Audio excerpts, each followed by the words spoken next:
Steelhead fishing, guided versus unguided. In today's video, we're gonna go to two different locations. We're gonna go to Alaska and go on a guided fishing trip, and then we're going to go on a DIY, do-it-yourself fishing trip in the state of Oregon. We're gonna compare the two. Who catches more fish? Is it easier to catch more fish? Is it worth the money to go on the guided trip? What equipment did we use and how many fish do we catch, most important? All right, first trip we're gonna go on is in Alaska. Now we went up to Alaska.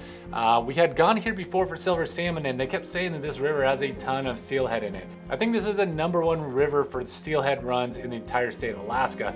And the first thing I noticed is there is a no shortage of fish in this river, right? And it's all time specific, right? If you come at the right time, this is usually in late April, and early May, mid-May, there are a ton of steelhead, depending on the recent rains. If it's rained, there are a flood of fresh chrome steelhead in the river, and we were just catching these fish left and right. One of the things that I noticed is that every guide was catching fish, regardless of their experience. You're basically pulling these drift boats into these holes and either back rowing or anchoring up. So you're anchoring in the holes and fishing a drag-free drift, and they have everything from beads, they were fishing jigs, and we caught so many steelhead that, and a lot of times this river, what was very unique about it is that you could see inside that river. It was extremely clear.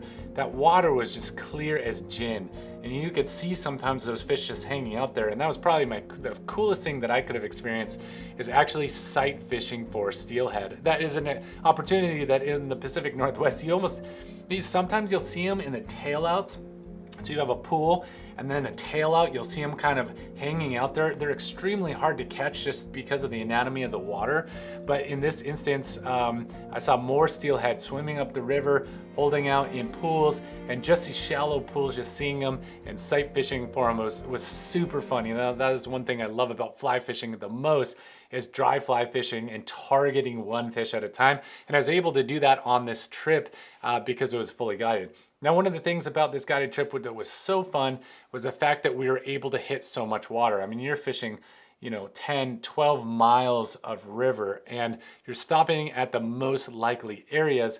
And especially if you get up really, really early and you're the first boat in here, because this gets a lot of boat traffic over the years. This has actually accumulated a lot of boats during the prime steelhead season, is that you're getting first shot at those fish. So in the morning, the very, very early morning, you're the first one through there. So your bead, your fly, your whatever gear that you're using that is going through there, your spoon, they're catching them on spoons also, is actually going to get bit, in my opinion.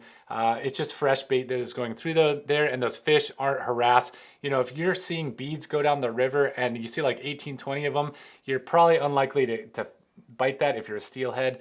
But that was a really cool experience to get to fish those holes and be first in line to actually fish those. But the guys just have that dialed. They know exactly where to fish. They know exactly what to use. They have everything rigged up for you. You don't even have to bring your own rods. A lot of times you're fishing the rods of the guide just because they have them all dialed in and they cast better. They've got better drag systems on there. You can bring your own rod if you're used to using that, and you can cast really well.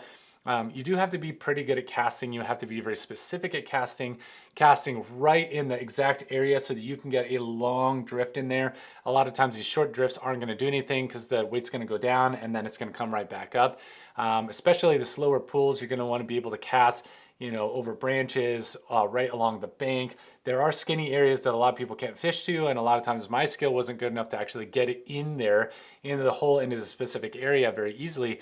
But fishing with a guide was just fantastic. I mean, we were fishing and catching numbers of fish. I would say 5 to 7 fish per person per day, depending on your experience or how you were able to cast or even land these fish. If some of these fish were pushing, over 12 pounds, and a big 12-pound steelhead is very, very difficult to land. So a lot of times they're going under logs, you're losing them under rocks. Those fish are jumping in the air. By the way, if they're jumping in the air, point your rod directly at them and give it a little bit of slack, because that is the #1 reason you're going to lose these fish, is when they jump in the air. They're splashing on the surface. That tension between the water and the air and them splashing in, especially coming in, becoming airborne, it's very, very difficult. It takes a lot of skill to actually keep them on your line, even if you have barbs on your hooks. So now let's compare this trip to a DIY trip that you're doing by yourself in, let's say, the state of Oregon. Let's say this is Washington, and you're steelhead fishing by yourself. Now, steelhead fishing by yourself is a very cool experience to do because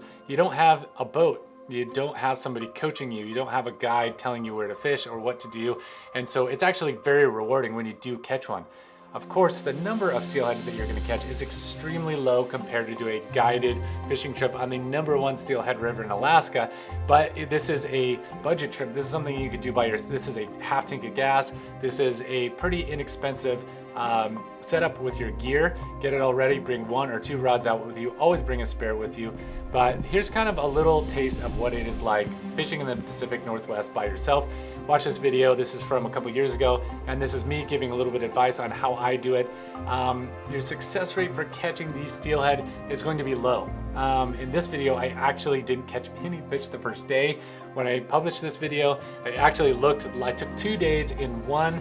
I fished every hole in the upper part of this river where I know the river extremely well, and I only hooked and landed 1 fish. So I'm rigging up a new